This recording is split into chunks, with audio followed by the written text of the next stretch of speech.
Hallo, dette er Trond Vatne Tveiten for Trond Productions. Dette er en podcast i serien på høy tid. Dette er den 6. episoden, og denne gangen skal vi gå til California i USA. Denne gangen har vi med oss Diane Goldstein. Is it correct, or Goldstein? Goldstein? Goldstein. Goldstein. Yes. Well, first and congratulations. You had a... Well, I've not been all over the world. I have been in Belgium, I've been in Britain, I've been in Missouri, but as I understand it, California is its own country in the United States, if I'm not mistaken. You know, it really is. I think right now one of the latest economic indicators was I think we're like the fourth, or we could be considered the fourth or the fifth largest country, I think, via GDP. Oh, not bad. Yeah. You also have rumors that you have a referendum of independence soon, too. Yeah, you know, California has a ballot initiative process, which is how both medical marijuana and now adult consumption marijuana was passed. The problem is that it takes very little money to actually get ballot initiatives on. It's like $3,000 in administrative fee.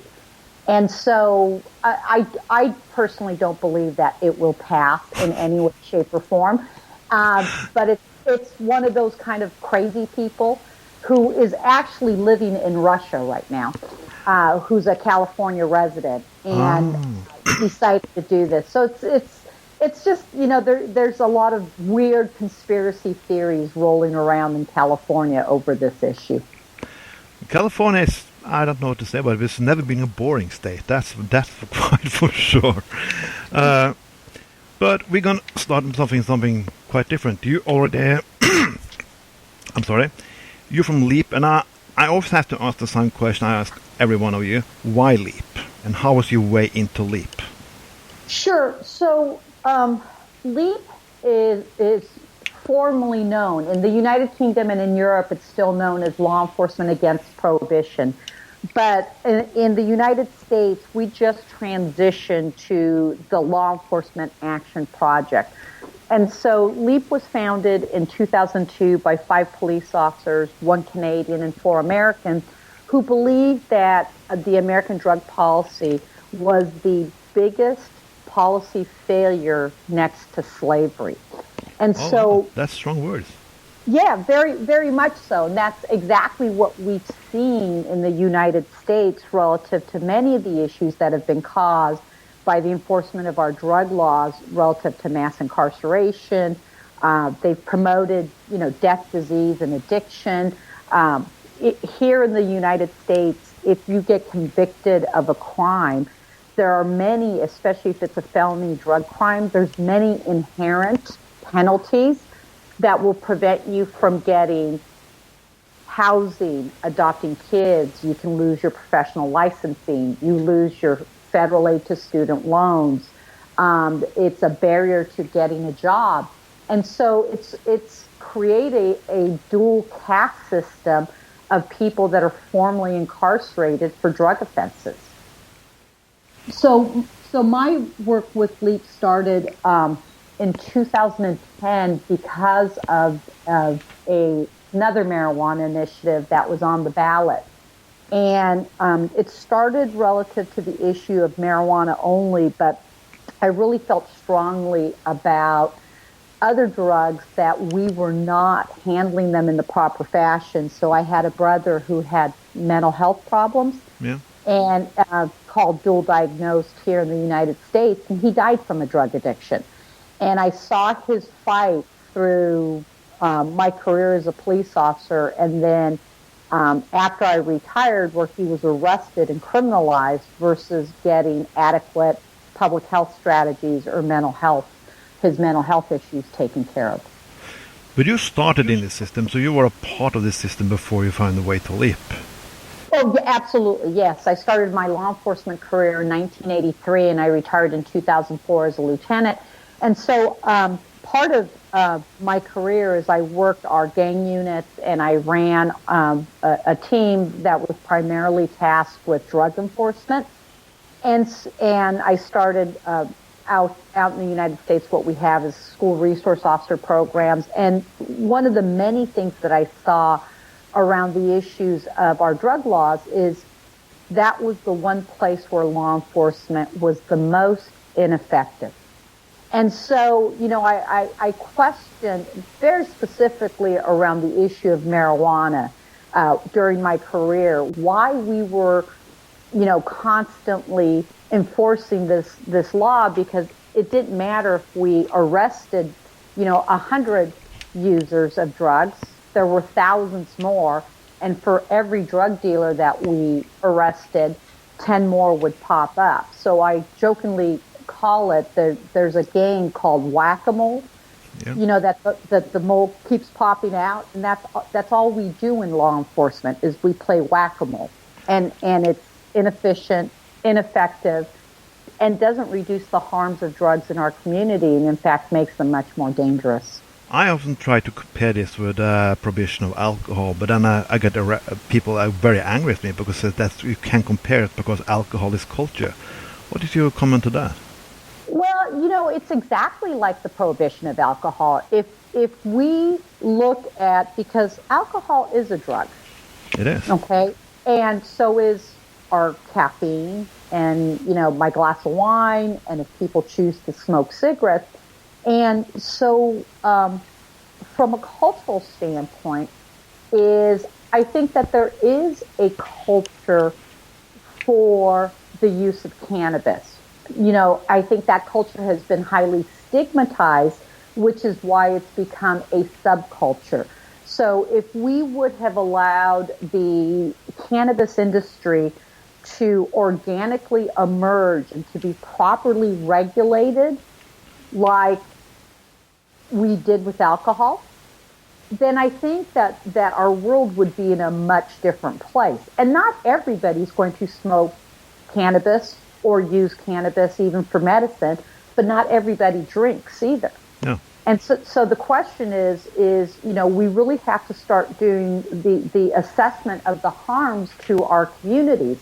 And, I'm not saying cannabis use can't be harmful, but is the right tool being used to educate people to prevent, the public health issues that may potentially come out of it? And no, it's not. We're using the criminal justice system, and that's why it doesn't work. But you kind of stopped it with I will have to come into the race issue, because there's been a lot of rumor that FBI wanted to prohibit it in the first place because of our black community who used it. And you also have reference from Richard Nixon that he wanted to cut. This was try to stop some environment like peace protesters, hippies, and so on. Is that why it's still illegal? I think it's a combination of all that. And so, yes, if we go back and you look at least the drug laws in the United States, I can't comment about Norway, but every reference that you see, and historical reference in the congressional record, there's a great website called the Schaefer Library of Drugs. Yeah. And they pulled out information from historical documents. And back during alcohol prohibition, when marijuana right past it in the 1930s with the Marijuana Tax Act, or during the 1914 with the Harrison Tax Act that dealt with the issues of opium and cocaine, there's references to race, very specific that are completely racist in nature. And then you're absolutely correct, is Richard Nixon used politics to gain political power, and he demonized the leftist anti-war movement. So he tied in the culture of the hippies and the anti-Vietnam War movement with the civil rights movement, and ended up using his ideology in order to make all drugs illegal. And I think that's the difference is, in the United States, we look at drug use not from a health strategy, but from morality. We look at drug use as individual failing instead of taking a step back and looking at maybe, where we have rampant drug use or problems. We have a huge heroin issue right now. What's the underlying factor that's driving it?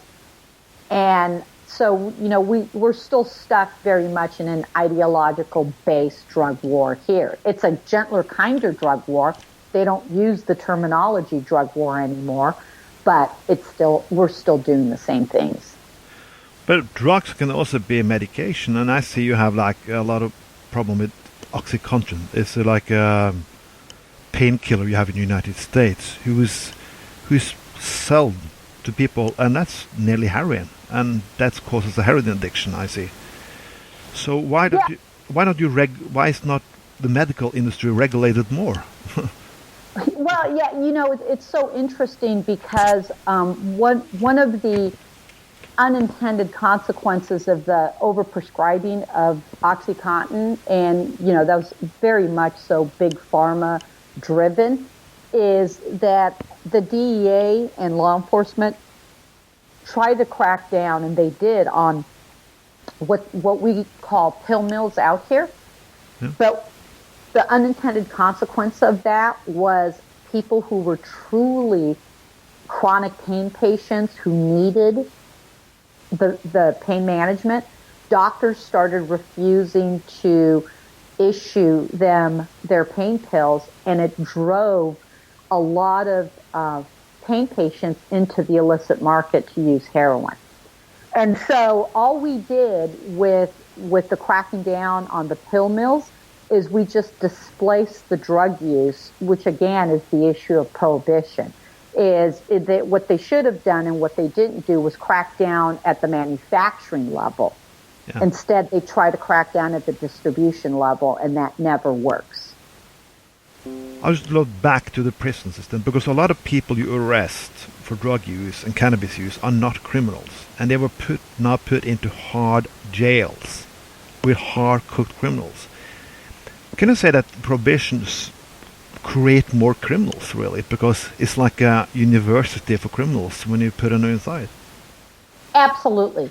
There is no ifs, ands, or buts about it. And not only, is that one of the consequences to public safety, but I think that the other issue is, from my perspective, especially working with kids and with gangs, is that we gave control over the drug market to people who don't have quality control standards, who are lacing their drugs with things that are dangerous to people. And I've had cases where kids, have gone to their marijuana dealer, but they were out of cannabis, and the local drug dealer sold them heroin or methamphetamine or cocaine or some other drug that was even more dangerous. And so, you hear a lot of legislators and law enforcement talk about how marijuana is a gateway drug to other more harder substances, which is really scientifically incorrect. And so we like to say is prohibition is a gateway drug to more crime and to harder substances. It's not the drug itself. So I'm going to mention some examples here from Norway who shows how the hysteria is. We had one politician who was taken for 10 years ago by beating up a foreigner. He now is the minister in the government. Another politician who was buying a prostitute. He's also in the parliament. But we had also a third one who was taken for cannabis use. Now his political career is destroyed.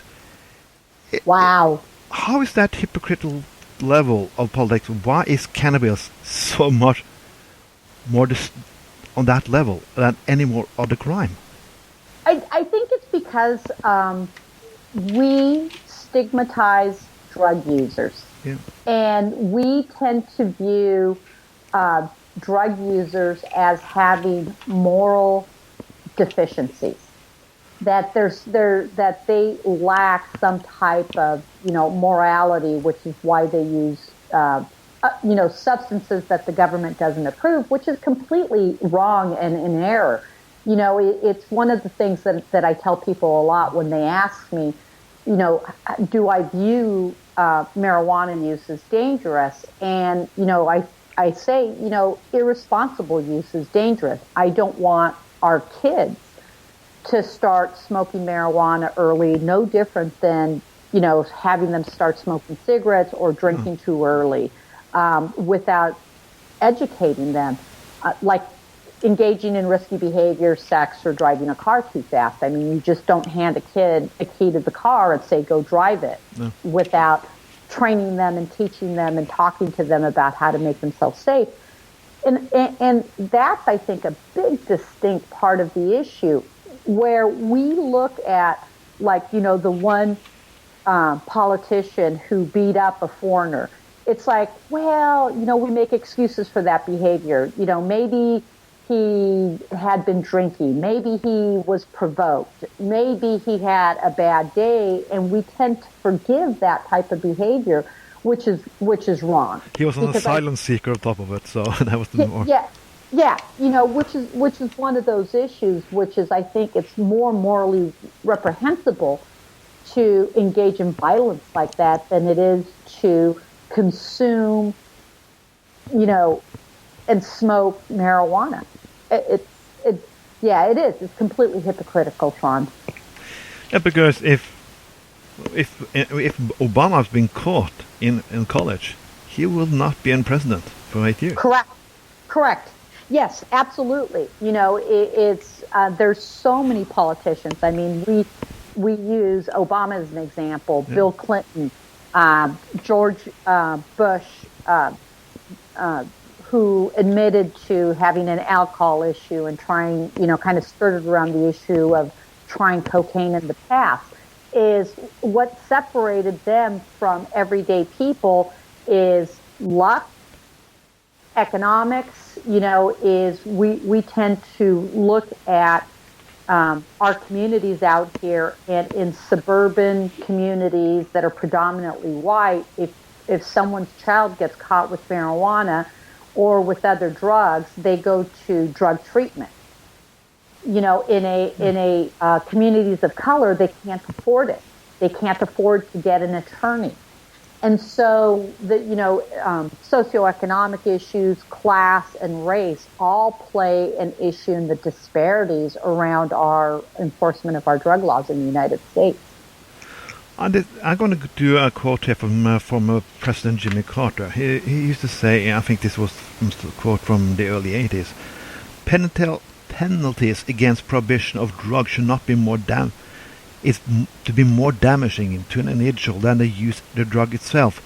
Where they should be changed. Nowhere is more clear than the laws against prohibition of marijuana in private personal use. Therefore, I support legalization of amending federal law to stop this. And this is from the 80s. And there was a process during the Carter years of trying to decriminalize the use of cannabis. So what happened? Well, I think part of the issue with Jimmy Carter was politics got in the way, because as you recall, I think someone who worked for Jimmy Carter ended up getting caught at a New Year's Eve party with people from Normal using cocaine. And that ended up coming out. And so, again, there's political pushback that prevented Jimmy Carter from pushing further into changing. Because it changed again a lot in the Reagan years, because we had that war on drugs. He started to escalate it even more. More money to the police, more money to the CIA, and so on. So, what happened there? It was like a big jump in the wrong direction. Yeah, absolutely, and and it wasn't just Reagan. I mean, President Obama was the first president in quite a long time to actually start rolling back the law, which I think is the concern about the policies of our new administration, because they're very much talking like Ronald Reagan did and like Richard Nixon did. So it's going to be a lot of the reforms that we've made. Nobody here in the United States who's working in drug policy is taking any of the gains that we've made for granted, because honestly, is our drug policy here is schizophrenic. It has nothing to do with science or, actually doing assessments of policy and what works, and it has everything to do with politics and power. It's also said the alcohol industry, the private prison industry who you have in the United States is very far-fetched from Norwegian reality, giving money to the campaigns to politicians are against. Is that true?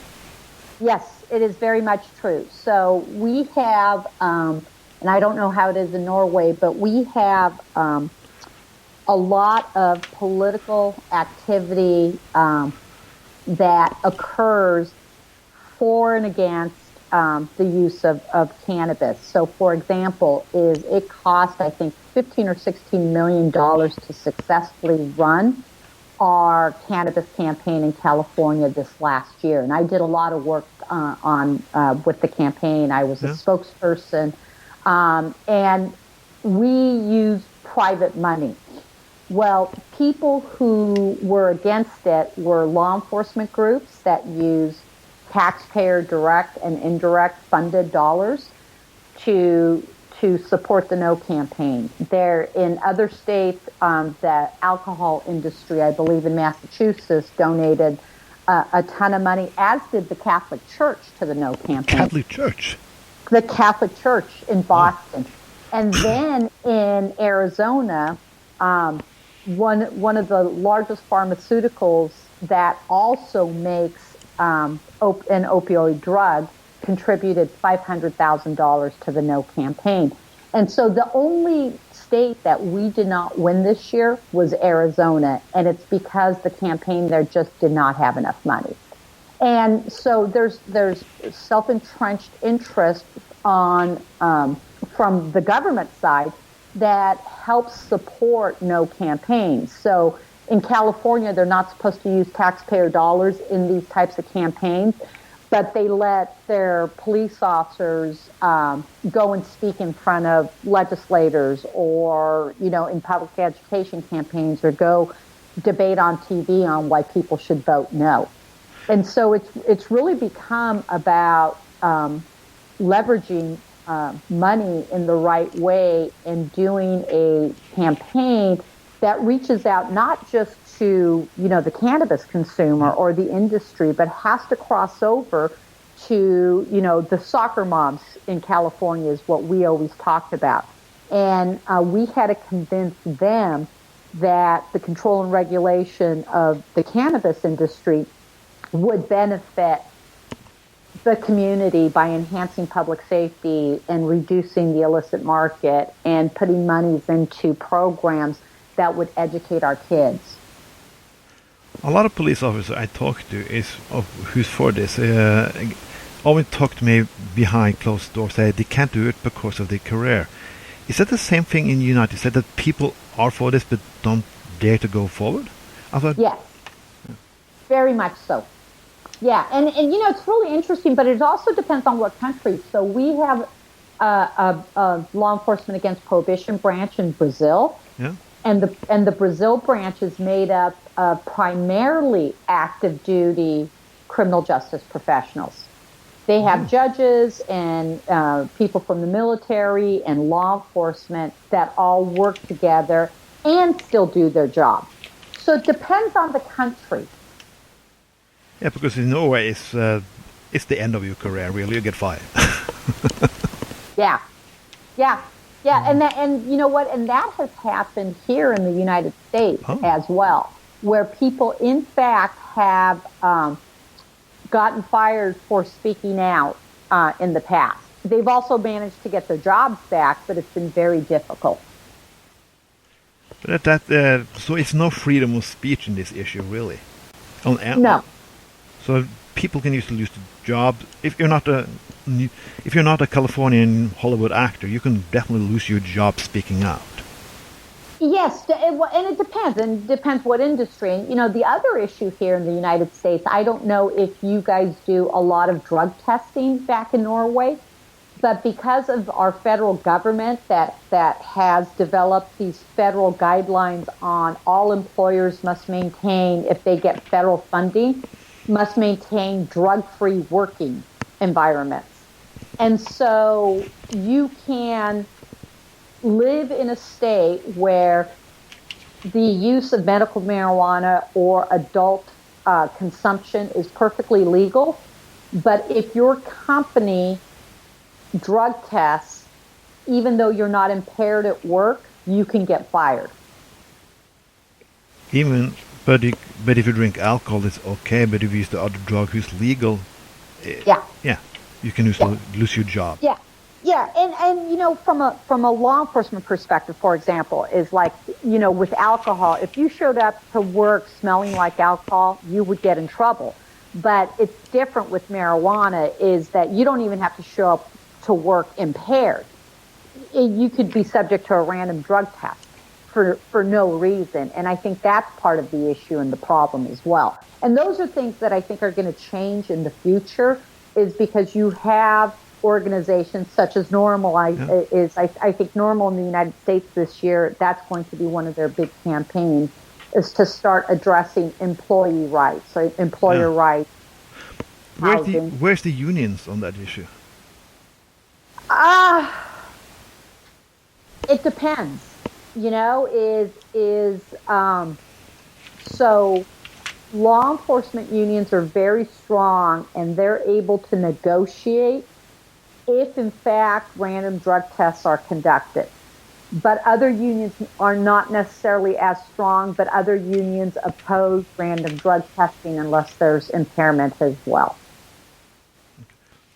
I read that death numbers because of the war on drugs in Mexico was over 10,000, or even higher than that, in the last 10 years. It's over 100,000. Over 100,000? Yes. If over 100,000 people died in a terror attack, we would be alarmed right away. Why not be alarmed that 100,000 people die in a war on drugs? I think, again, is because of politics in the United States. So quite a few years ago, I think about 4 years ago, is the former head of the Drug Enforcement Agency, Michelle Lenhart, made a comment that shows, I think, how horrific that we look at the war on drugs. Is she said that the carnage and the increasing deaths, and it's not an exact quote, but that the huge number of deaths in Mexico amongst the cartels who were trying, to gain power because of the vacuum, was a sign of success. And a sign of success when 100,000 people died? Pretty much, yeah. And so it was, Sorry, I'm a bit freaked out right now, but yeah, well, but yes, it was a terrible, terrible quote, and she got taken to task for it. But I think that there are many politicians who still, believe that the only way to, do this is through criminalization and this drug war mentality, instead of recognizing that our drug laws should be based on human rights. I mean, look at what's going on in the Philippines right now with Duterte. Yeah. That's horrible. And even your I don't like to call Donald Trump a president, but he also said that he supported Duterte in that issue. Yeah. It was horrific. I was at the United Nations last year, and for UNGAS, and sitting in the audience listening to, the pre-scripted. This is, we're moving to the gentler kind of drug war, but to listen to countries like Singapore and Malaysia basically make comments that, look, we're our own sovereign nation, and if the United States wants to legalize marijuana, that's great. But if we want to execute people, that's our right. And that there is no moral equivalency between killing people and allowing people to use marijuana. Wow. That reminds me of the quotes I get in Norway sometimes when people say that, we have to put people in jail for drug use because that's in solidarity with the families who have lost somebody. Yeah. It's an actual quote from people who are working against prohibition in Norway. Who are working for still keeping the same laws. I mean, sorry, my English is not very good.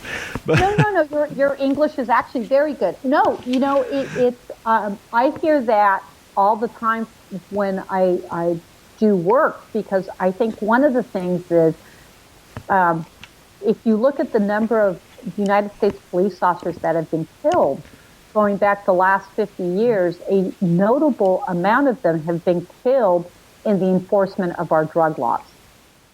And so, this is a war, and how many more families are we going to ruin on all sides?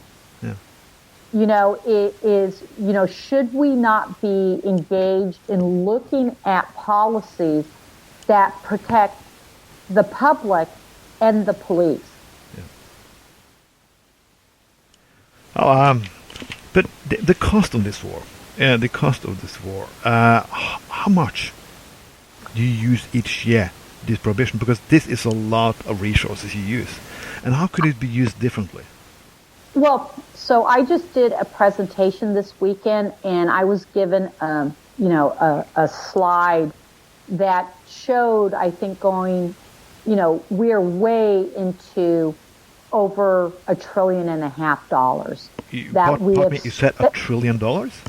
Yeah, in going back to when Nixon first started this. That is, so you can have a healthcare system for all and perfect infrastructure and all that for that sum of money.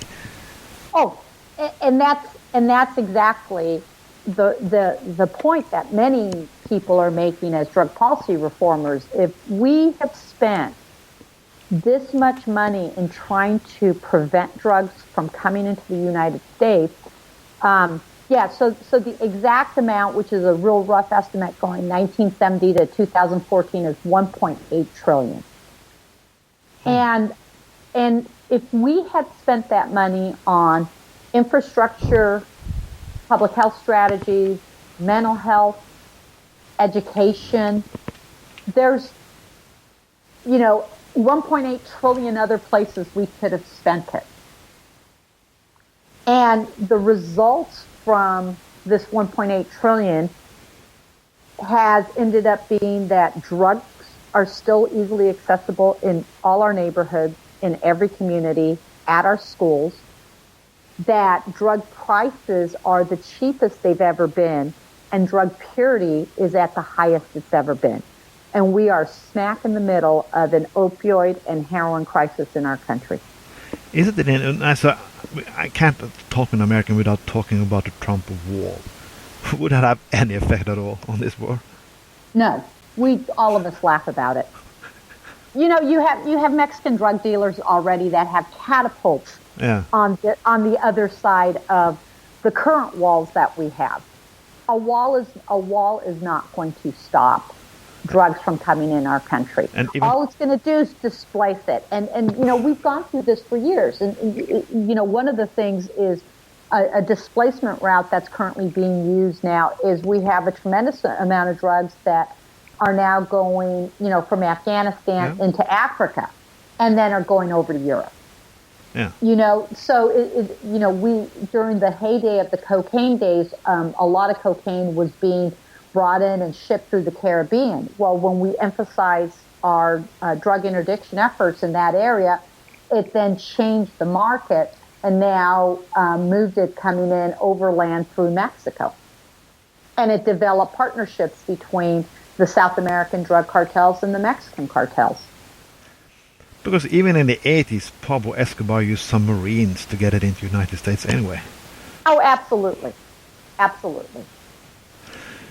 But do you see anything during this administration who will change anything of this? We're in a wait-and-see situation at this point. Honestly, we're waiting to see if, in fact, what the policy is going to be. Because we know this administration just signed an executive order to emphasize transnational crime, which is just more of the same of what we've been doing in the past.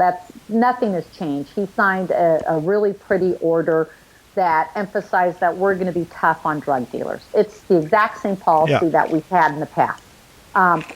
But what's been interesting is we don't know what he's going to do with the Office of National Drug Control. So the drug czar's office, because the website's down and there's a lot of controversy because people who are in the administration want to close it down as a cost-cutting measure. So we're still waiting to see what his drug policy is going to be. We don't know.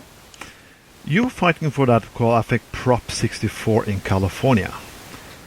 I heard a rumor there that you can, if you're under 21, you can still be taken with marijuana. You can still be a felon, and that is usually because of targeting black young people. What do you have to say about that? So with Prop 64, it was the places where we need to do a little more work is between the ages of 18 to 21 or 18 to 20. There's like this 2-year period. But for even at that age, though, it's very hard to get arrested as a marijuana felon. And in fact, you still have the capabilities of being a medical marijuana patient. Okay. So if you're 18, 19, and 20, you can still be a medical marijuana patient that will protect you. But like under 18 is, we made it a civil offense. And so kids can't get sent to jail for using, experimenting, or cultivating marijuana at this point. So they can go to community service, they can go to, drug education. There'll be treatment on demand, hopefully for kids that actually have, issues with marijuana, but they can't be locked up anymore. And so, we're monitoring and we're going to be demanding that we do a lot of data-driven monitoring to ensure that there's not disparities in enforcement between communities. We know those exist because even in places like Colorado, you saw it. And so that's not a problem with the legislation. That's a problem with policing. Just asking about, what do you think, it's a lot of rumors about if it's been good or bad in Colorado and Washington, but what is your experience? You know what? I think that it has been good. And, what you also have to look at is a lot of the negative information coming out has been developed by the federal government through what's called the High Intensity Drug Trafficking Organization. And the biggest problem with that is that they have self-entrenched interests. They're never going to tell you that the control and regulation of cannabis is working. That's not going to happen. They cherry-pick data, the reports that they put out, use statistics inappropriately. Now, are there places for improvement? Absolutely. But what we see in both Washington, Colorado, and Oregon is that their legislators, are moving towards places of improvement. So in Colorado, there was an issue with edibles. They recognized that, and they turned around and they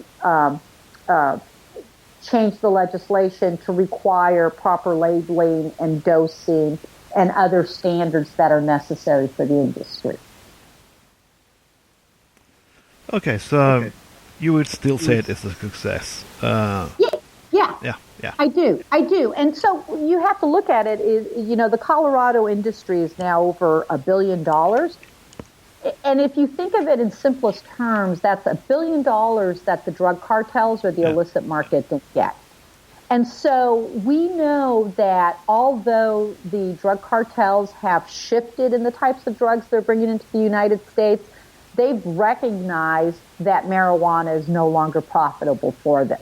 That's a sign of success of control and regulation.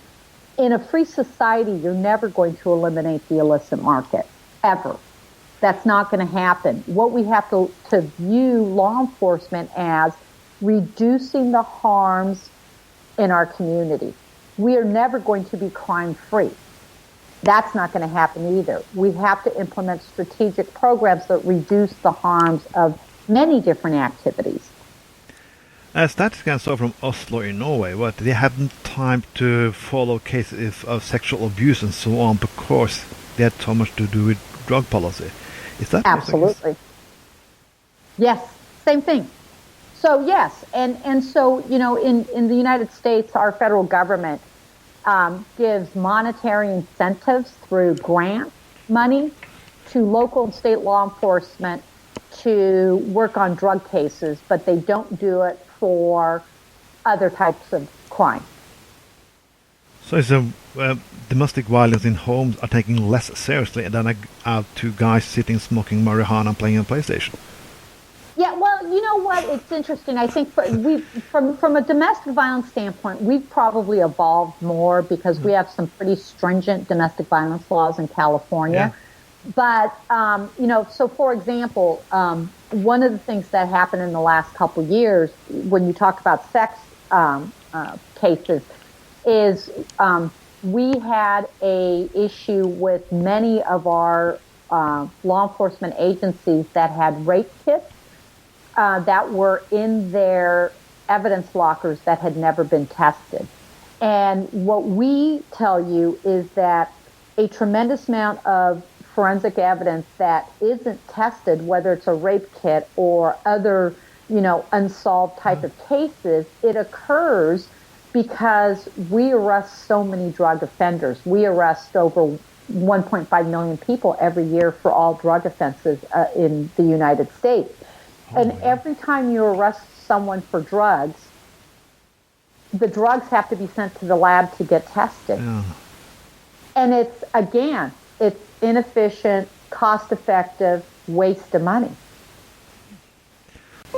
But how do you see yourself regulating drugs in the future?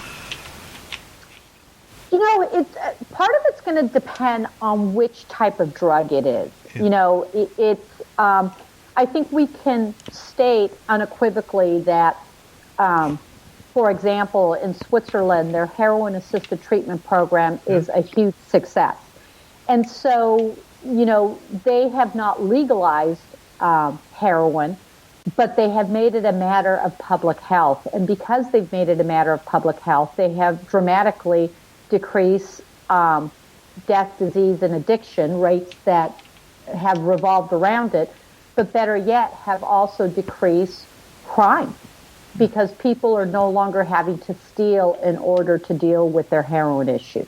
So I think that in the United States, because we're such a large country, that you're going to see every state develop their own policies around the issues of drugs if we can get the federal government out of it. Because our drug problem in California is different than New York or in Florida. But we should not have the federal government dictating to us what drugs are legal or not. There's many drugs on on what's called the Schedule 1 Controlled Substance Act list that include heroin and LSD and other psychedelics that we know, including marijuana, that we know today can be used for other medical purposes.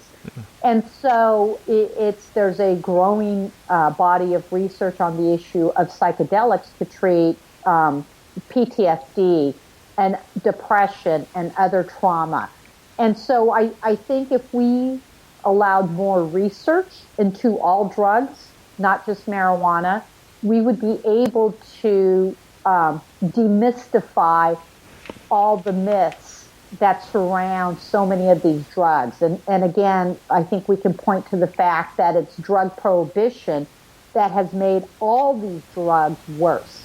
Right now, we're having a huge issue, and I don't know if you guys are, with fentanyl and heroin combinations, because of the heroin problem in the United States and in Canada is Chinese fentanyl is being imported, and it's being cut into heroin, and the fentanyl is incredibly deadly.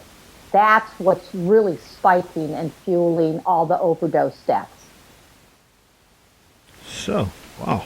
Now, we have Norway has the bigger problem with overdoses in Europe, if you see technology done. But what do you think about countries like Portugal and the Netherlands and so on? Are they also doing the right things in Europe? Oh, yes, absolutely. And, in Switzerland, Canada is moving in that direction, is as a start, because I think that the only problem with Portugal and some of the other countries is that the distribution of drugs is still illegal, and so there's still a lot of violence that's associated with the illicit market. But from a public health perspective is, the Netherlands, Portugal have done a tremendous job of segmenting the soft drug user from the hard drug user, as well as changing the overdose rates, impacting crime by simply decriminalizing all drugs. Just a question. What would you say to Norwegian police who is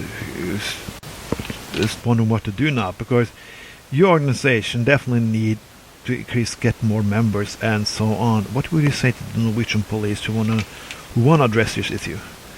Yeah, I think that the issue is that law enforcement has been stuck in a paradigm of groupthink.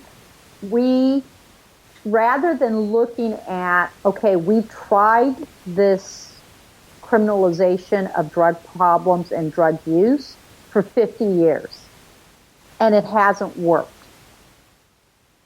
We need to take a step back and look outside of our culture, our policing culture, and look for other innovative technology or policy or science or research that shows that there may be a better way to tackle drug use. And to recognize in a free society that you're never going to be able to limit people who want to experiment with their consciousness. We've been doing that dating back to, I would even say, Adam and Eve. I mean, you can look at the analogy of the apple, and whatever that apple is supposed to represent, whether it's knowledge or whether it was drug, it was about prohibition. Yeah. But another question, like a lot of parents in Norway, when I address this with my organization, they always very concerned. You want to create drug users out here, and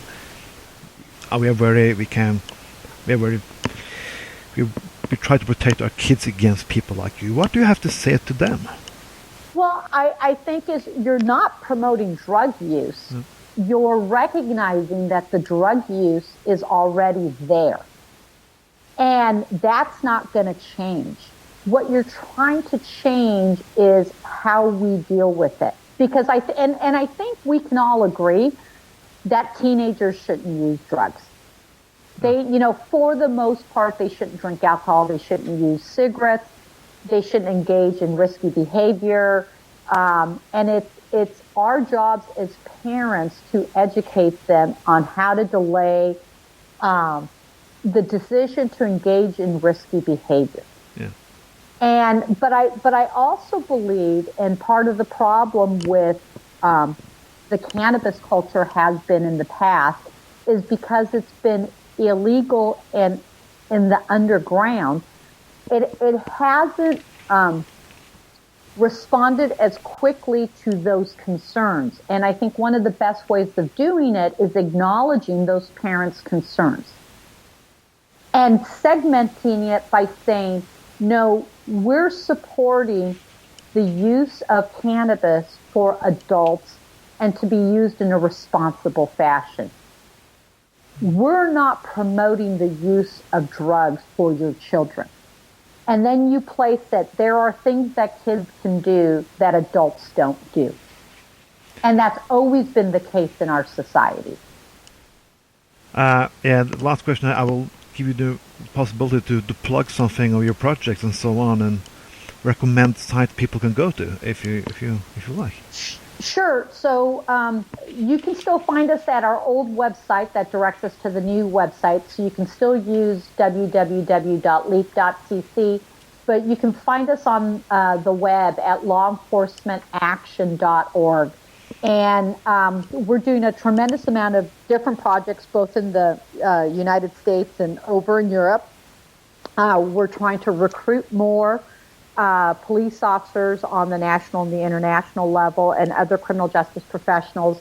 We're working with legislators across the United States on a variety of different bills, whether it's to control and legislate adult consumption marijuana or medical marijuana. We're working on legislation for safe injection facilities.